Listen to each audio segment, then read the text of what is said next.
সামনেই নববর্ষ, আর এই নববর্ষের দিন বাঙালির পাতে যেমন মাছ মাংস থাকতেই হবে, তেমন এরকম দারুণ স্বাদের ঝরঝরে বাসন্তী পোলাও আর পনিরের কোরমা, আর তার সাথে যদি হয় গরম গরম বেগুনি, তাহলে কিন্তু মন্দ হয় না।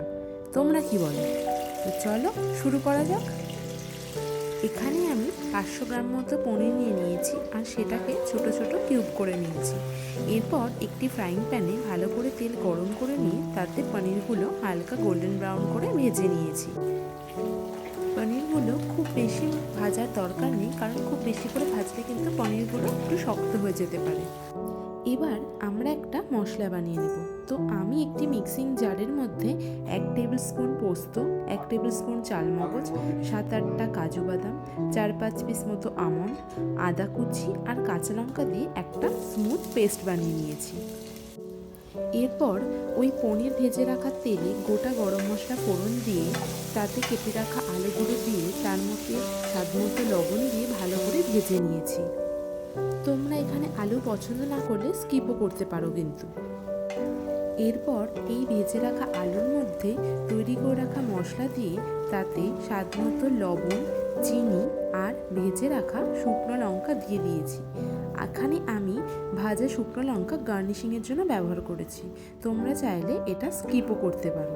এরপর এর মধ্যে অ্যাড করেছি গরম মশলা। তারপর সমস্ত উপকরণ খুব ভালো করে মিশিয়ে নেব যতক্ষণ না এটা থেকে তেল ছেড়ে আসছে। তারপর এর মধ্যে পনিরগুলো ঢেলে দিয়ে সমস্ত কিছু ভালো করে কষিয়ে নিয়েছি, আর এর মধ্যে অ্যাড করেছি 2 টেবিল স্পুন পাউডার মিল্ক, যেটা দিলে একটা ক্রিমি টেক্সচার আসবে। তারপর আবার 2 মিনিটের জন্য এটাকে ভালো করে কষিয়ে নিয়েছি, আর এর মধ্যে অ্যাড করেছি গরম জল। পনিরটা যখন ভালো করে জলের মধ্যে ফুটে উঠবে, তখন এটাকে মাঝে মাঝে নাড়িয়ে নিতে হবে, নাহলে কিন্তু নিচের দিকে লেগে যাওয়ার চান্স থাকবে।